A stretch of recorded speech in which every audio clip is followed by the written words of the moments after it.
नमस्कार दोस्तों, माधव पहल एकेडमी से मैं दीपक सर आप सबका स्वागत करता हूं। आज मैं आप लोगों के लिए एक ऐसा कंटेंट लेके आया हूं जो कंटेंट शुरू से इम्पोर्टेंट रहा है और जो कंटेंट आने वाले वर्षों में छत्तीसगढ़ राज्य के पीएससी के लिए, व्यापम के लिए और राज्य में होने वाले विभिन्न एग्ज़ाम के लिए बहुत ज़्यादा इम्पॉर्टेंट है। दूसरी बात, आज मैं जो कंटेंट आपको दे रहा हूँ वो किसी एक किताब में नहीं मिलेगा, आपको 7 से 8 सरकारी किताब देखना पड़ेगा, क्योंकि ये सभी डाटा मैं जो वहाँ पे आपको डिलीवर करने वाला हूँ सब ऑथेंटिक किताब से लिया गया है, सब प्रमाणिक है और सब सरकारी आंकड़े से लिया गया डाटा है। दूसरी बात, इस डाटा को अगर आप पढ़ लिए सिर्फ एक क्लास में तो ज़्यादा क्लास आपको देखने की ज़रूरत नहीं है, इसके लिए कुछ पढ़ने की ही ज़रूरत नहीं है। बैगा जनजाति इतना इम्पोर्टेंट महत्वपूर्ण सेगमेंट है, एक विशेष पिछड़ी जनजाति है, ठीक है। 5वीं पंचवर्षीय योजना में जब देखा गया कि बैगाओं का साक्षरता का स्तर जो है 2% से कम है, तो उस समय क्या है, इसको विशेष पिछड़ी जनजाति में घोषित करने के लिए राष्ट्रपति महामहिम साहब ने एक लेटर जारी किया था और तब के बाद से ये विशेष पिछड़ी जनजाति में आती है। और क्यों आती है उसके क्राइटेरिया मैं उसमें बता चुका हूँ आप लोगों को, ठीक है।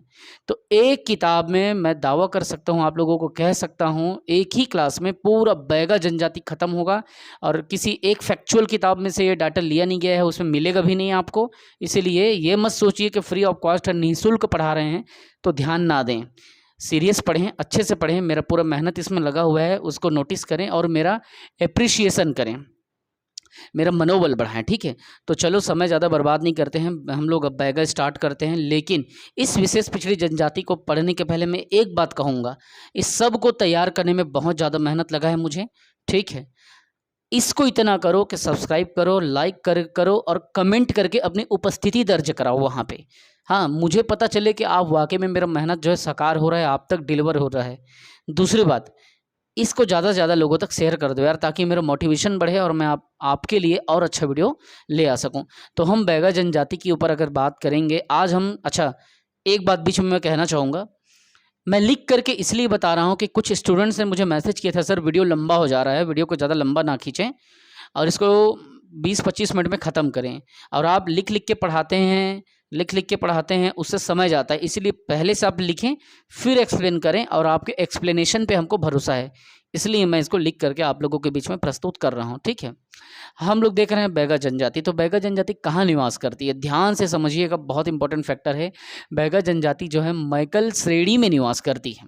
कहाँ पे, तो छत्तीसगढ़ राज्य के जो मैकल श्रेणी है, जैसे कि कवर्धा हो गया, आपका राजनांदगांव हो गया, मुंगेली हो गया, बिलासपुर हो गया, ठीक है। वैसे तो बैगा जनजाति सभी जगह निवास करती है, लेकिन जो मुख्यतः है, जो प्राइमरी, जो जिस पॉइंट को हम लोग जानते हैं कि बैगा जो है शुरू से इस जगह पे निवास कर रही है, तो वो जगह क्या होगा, आपका कवर्धा होगा, राजनांदगांव होगा, मुंगेली होगा, बिलासपुर होगा।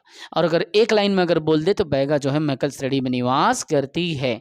दूसरी बात, बैगा जनजाति की जो भाषा समूह है वो कौन सी है, तो बैगा जनजाति की जो भाषा समूह है वो आर्य भाषा समूह है, अर्थात बैगा जो है आर्य भाषा समूह के अंतर्गत आती है। इनकी जो भाषा बोली है वो आर्य भाषा समूह के अंदर में समाहित है। आगे हम लोग देखते हैं। तो अब यहाँ पे मैं दो बातें आपको बताना चाहता हूँ। पहला, मैं ग्रियर्सन का मत आपको बताऊंगा और दूसरा बैगाओं का जो मत है मैं वो बताऊंगा, ठीक है। समझना बात को। ग्रियर्सन साहब कहते हैं, ग्रियर्सन साहब जो है कहते हैं कि, समझना बात को, ग्रियर्सन साहब कहते हैं कि बैगाओं की उत्पत्ति जो है भूमिया से हुई है, अर्थात जो भूमिया हैं, जो भूमिया जनजाति में आते हैं, उनसे इनके जो काल पुरुष थे, इनके जो पूर्वज थे, उन जिससे उत्पन्न हुआ है वो कौन थे, तो भूमिया थे। ऐसा कौन कहते हैं, ये स्टेटमेंट देते हैं कौन, ग्रियर्सन साहब देते हैं कि इनकी उत्पत्ति किससे हुई है, तो भूमिया से हुई है, ठीक है। ये उत्पत्ति में आप याद रखना, बैगाओं की उत्पत्ति के संबंध में भूमिया को माना गया है। दूसरा, बैगा जो है वो खुद कहते हैं कि अपना पूर्वज जो है वो नंगा बाबा को मानते हैं, ठीक है। कई जगह नागा बाबा लिखा रहता है, कई जगह नंगा, लेकिन जो ऑथेंटिक है वो है नंगा बाबा। याद रखिएगा, बैगा जो है अपना पूर्वज किसको मानते हैं, तो नंगा बाबा को मानते हैं। दूसरा, धान कूटने हेतु मूसल का या बाहना का ये प्रयोग करते हैं। किसका प्रयोग करते हैं? मूसल का या बाहना का प्रयोग करते हैं। हम लोग घर में क्या करते हैं? कोठी का प्रयोग करते थे ना, याद होगा आपको, पैर में ऐसे मतलब दबाया जाता था और उसे कूटा जाता था। धान कुटाई पहले वैसे ही होता था। तो ये किस उपकरण के द्वारा धान कुटाई करते हैं? तो बैगा जनजाति जो है धान कुटाई मूसल या बाहना उपकरण के द्वारा करती है। दूसरा बात, सर्वाधिक गोदना प्रिय जनजाति कौन है? तो सर्वाधिक गोदना प्रिय जनजाति बैगा है। और सर्वाधिक गोदना जो है कौन गुदवाता है? आगे मैं बताऊंगा। ठीक, सर्वाधिक गोदना प्रिय जनजाति बोले तो आपको बैगा लेना है। कमार के बारे में भी मैं बता चुका हूँ, है ना। दूसरा, अब यहाँ पे आपको क्या देखना, मैं गोदना के ऊपर अलग से मैं यहाँ पे डिस्क्राइब कर दिया हूँ। गोदना के ऊपर मैं आपको बताऊंगा जब अपन उसमें जाएंगे। तो सर्वाधिक गोदना प्रिय जनजाति बैगा है। दूसरा, स्थानीय जो बादी जाति की महिलाएं हैं, कौन सी जाति? तो बादी जाति की जो महिलाएं हैं उनसे ये क्या कराते हैं? गोदना को गुदवाती है। अर्थात बैगा का जो टैटू जो मेकर है वो कौन है? तो बादी जाति की महिलाएं हैं। कौन है? तो बादी जाति की महिलाएं हैं जिनसे ये गोदना गुदवाते हैं। दूसरा, बैगा जो है कौन सी कृषि करता है? तो बैगा बेवार कृषि करता है। बस ए बा, ठीक। बैगा कौन सी कृषि? तो बेवार कृषि। बैगा की महिलाएं जो है बांस की सूपा और टोकरी भी बनाती है। ऐसा नहीं है कि बैगा केवल और केवल कहना चाहिए कि पूजा पाठ ही करते हैं या कहना पुरोहित ही हैं गोंड़ के। तो वो तो पुरुष लोग करते ही हैं पुरोहित का कार्य। गोंड़ों के पुरोहित का कार्य पुरुष तो करते हैं, लेकिन जो महिलाएं होती है वो घर में बांस के सूपा टोकरी भी बनाती हैं। ठीक। प्रसव करता जो दाई होता है, जब बच्चा जन्म होता है बैगा का, तो डिलीवरी कौन कराती हैं? तो उसको सुनमई बोलते हैं। आपने सुना होगा कि गांवों में जो प्रसव कराने वाली दाई होती है उसको सुवैन कहते हैं। हम लोग अपने थोड़े से लैंग्वेज में सुवैन कह देते हैं, इन लोग सुवैन ना बोल के सुनमई बोलते हैं या सुनमाई बोलते हैं। सुनमाई, ठीक है। तो प्रसव करता जो दाई है वो सुनमाई है। और बैगा जो है वो किस पदार्थ का पेय धारण कर पेय मतलब ग्रहण करते हैं? तो ताड़ी को इन लोग ग्रहण करते हैं, ताड़ी को पीते हैं। अगर आपको बोला जाए कि बैगा किस चीज का या किस चीज का पान करता है तो आप ताड़ी लेंगे। बैगा जो है ताड़ी का पान करता है। दूसरा, इसमें जो विवाह होता है उसके बारे में थोड़ा सा हम लोगों को देखना है। विवाह में 2-3 ऐसा विवाह है जो बहुत इंपॉर्टेंट है, नाम घुमा के आने वाला है। जैसे मम्मुरे फपुरे विवाह को सभी जानते हैं। इनमें सबसे ज़्यादा मान्यता या प्राथमिकता मम्मुरे फपुरे विवाह को दिया जाता है। किसमें? बैगा में सर्वाधिक मान्यता जो है मम्मुरे फपुरे विवाह को दिया जाता है। अर्थात मामा या फूफा की जो बेटी है या बेटा है उसमें जो है पारिवारिक विवाह होता है, वही मम्मुरे फफूरे विवाह कहा जाता है। ठीक है, आप लोग तो नहीं किए हो ना? ठीक है, करना मत, कर भी सकते हो यार। Everything is fair in love and war, है ना। मैं स्लोगन सुन चुका हूँ। तो विवाह जो है मम्मुरे फफूरे में होता है। दूसरा विवाह, एक इनमें विवाह होता है पुनर्विवाह। पुनर्विवाह इसमें जो होता है उसको क्या कहते हैं? खड़ोनी विवाह कहते हैं। खड़ोनी को क्या कहते हैं? तो पुनर्विवाह कहते हैं। कौन सी जनजाति करती है? तो बैगा जनजाति करती है। इसमें जो विनिमय विवाह होता है, अर्थात जो विनिमय मतलब समझ रहे हो, गुरावट विवाह जो होता है, विनिमय एक्सचेंज करना, तो विनिमय जो विवाह होता है उसको गोलत विवाह कहा जाता है। क्या? गोलत विवाह। और इस बार विवाह को देखेंगे तो सबसे ज़्यादा प्रचलित कौन है? मम्मुरे फफूरे विवाह। पुनर्विवाह को बैगा लोग क्या बोलते हैं? तो खड़ोनी विवाह, खडोनी विवाह कहते हैं। खडोनी, कई जगह खड़ोनी लिखा रहता है लेकिन आप पुनर्विवाह को खडोनी कौन कहता है? तो बैगा जनजाति पुनर्विवाह को खडोनी कहती है। और विनिमय विवाह को क्या कहते हैं? तो गोलत कहते हैं। बैगा जनजाति विनिमय विवाह को गोलत कहते हैं। और इनके जो झाड़ फूक करने वाला जो तंत्र मंत्र का जानकार होता है वो क्या कहलाता है? इनके झाड़ फूक करने वाला तंत्र मंत्र का जानकार भूमिका कहलाता है। क्या? तो भूमिका कहलाता है। अब मैं आपको बताऊंगा पंचायत के बारे में। वह जनजाति कौन सी है जिनके पंचायत में मुकद्दम, दीवान, समरथ और चपरासी जो है नामक अधिकारी होते हैं? तो बैगा जनजाति वह जनजाति है जिसके जाति पंचायत में मुकद्दम, दीवान, समरथ और चपरासी नामक जो है अधिकारी होते हैं। बन जाएगा कमल, बन जाएगा मुकेश, नीता, ऐश्वर्या, बन जाएगा? कमेंट करके बताओ, कमेंट करके बताओ। नागेश, दुर्गेश, राजा, योगेश, गवेल, कौशिक, आकांक्षा बन जाएगा। कमेंट करके बताओ कि वह जनजाति कौन सी है, अगर प्रश्न में पूछा जाए, जिनके जाति पंचायत में मुकद्दम, दीवान, समर्थ, चपरासी इत्यादि अधिकारी होते हैं, तो वो कौन सी जनजाति होगी? बैगा जनजाति, जो कि विशेष पिछड़ी जनजाति है छत्तीसगढ़ राज्य में। दूसरा, ये किस प्रकार का नृत्य करते हैं और वो नृत्य कौन सा है जो फेमस है? तो ये जो नृत्य है दशहरा में झटपट नृत्य करते हैं। ये यूनिक सा क्वेश्चन है, झटपट नृत्य पूछा गया है और आपको दिमाग में रखना है कि कौन सी जनजाति करती है। तो झटपट बैगा लोग नाचते हैं। ठीक, तो बैगा नृत्य कौन से करती है? तो झटपट, मतलब जल्दी जल्दी, झटपट करने यार काम को बोलते हैं ना, अरे वो भाई चल झटपट कर काम को, तो बैगा लोगों को बोलते हैं ना जल्दी झटपट कर दो ना यार, जल्दी नाच दो, जल्दी पूजा कर दो बैगा साहब। तो वही है, ये कौन सी नृत्य करती है? तो झटपट नृत्य। और झटपट नृत्य किस में? तो दशहरा के उत्सव में करती है। ठीक, और नृत्य नाटिका कौन सी है? नृत्य नाटिका तो छेरता इनके नृत्य नाटिका में आती है। छेरता जो इन लोग बनाते हैं, नृत्य करते हैं, तो नृत्य नाटिका, नाटिका का मंचन उस नृत्य में किया जाता है। किसमें? छेरता नृत्य में। और मैं आपको पिछली क्लास में बताया था कि इनकी साक्षरता कितना है? 40.6% वर्तमान में 2011 के आंकड़े में हो चुकी है। बैगा की साक्षरता पूछा जा सकता है। गोंडों का जैसे कि तुम लोगों को मैं बताया था, वैसे बैगा का भी इंपॉर्टेंट है। सर्वाधिक साक्षर भी बताया था। सर्वाधिक साक्षर में कौन है? याद करो। ये तुम लोगों का एमसीक्यूज में तुम लोग क्या करो, होमवर्क है। तुम लोग मुझे कमेंट करके बताओ कि सर्वाधिक साक्षर जनजाति कौन है, दूसरी सबसे बड़ी साक्षर जनजाति कौन है, तीसरी सबसे बड़ी साक्षर जनजाति कौन है, सबसे न्यूनतम साक्षर जनजाति कौन है, और विशेष पिछड़ी जनजाति में सबसे न्यूनतम साक्षर जनजाति कौन है।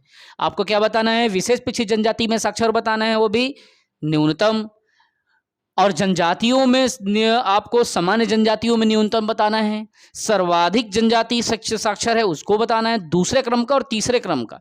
ठीक, बैगा का बताना है और गोंड का बताना है। ये साक्षरता पूछा जाता है, इसलिए होमवर्क दे रहा हूं मैं। कमेंट ऑन इट, ओके, जितना जल्दी हो सके, है ना, इसको ये बताना है। अब आगे हम लोग देखते हैं, तो मैं गोदना पे आता हूं।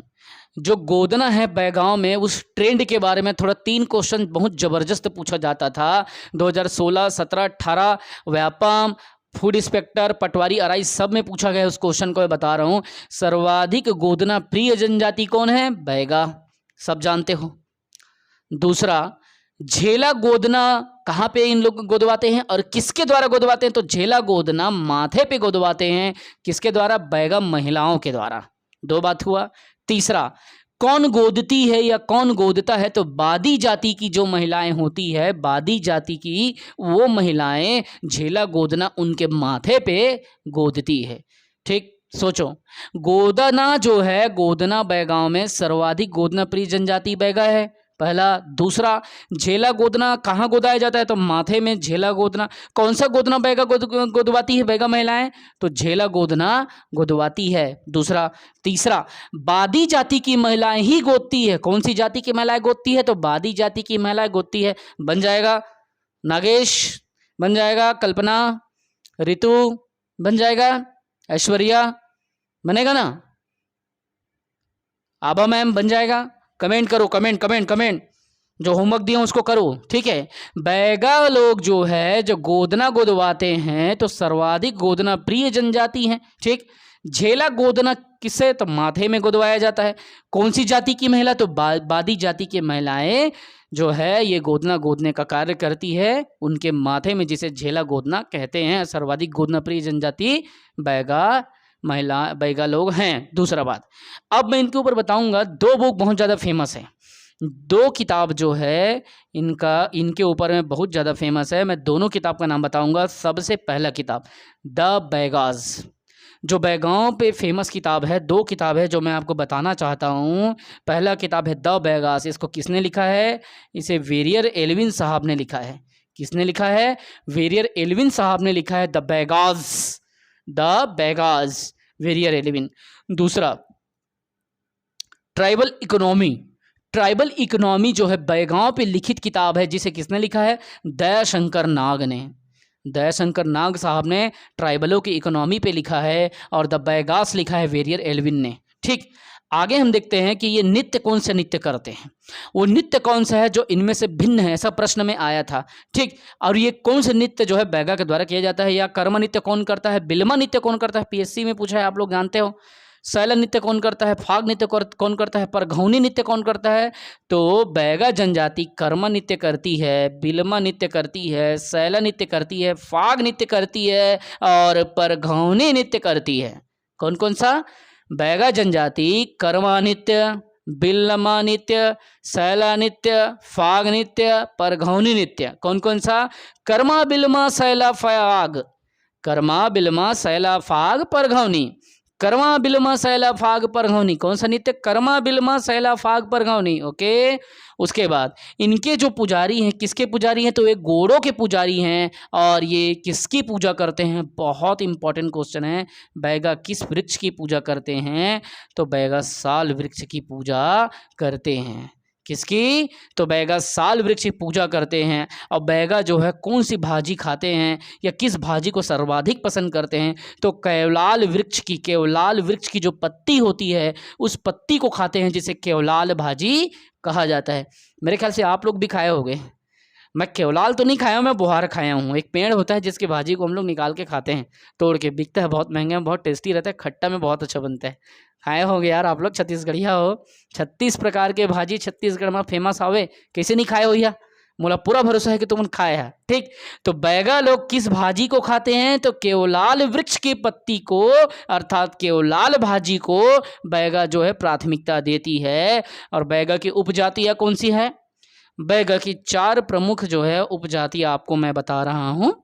एक है बिंझवार, एक है नरोतिया, एक है भरोतिया और एक है नाहर।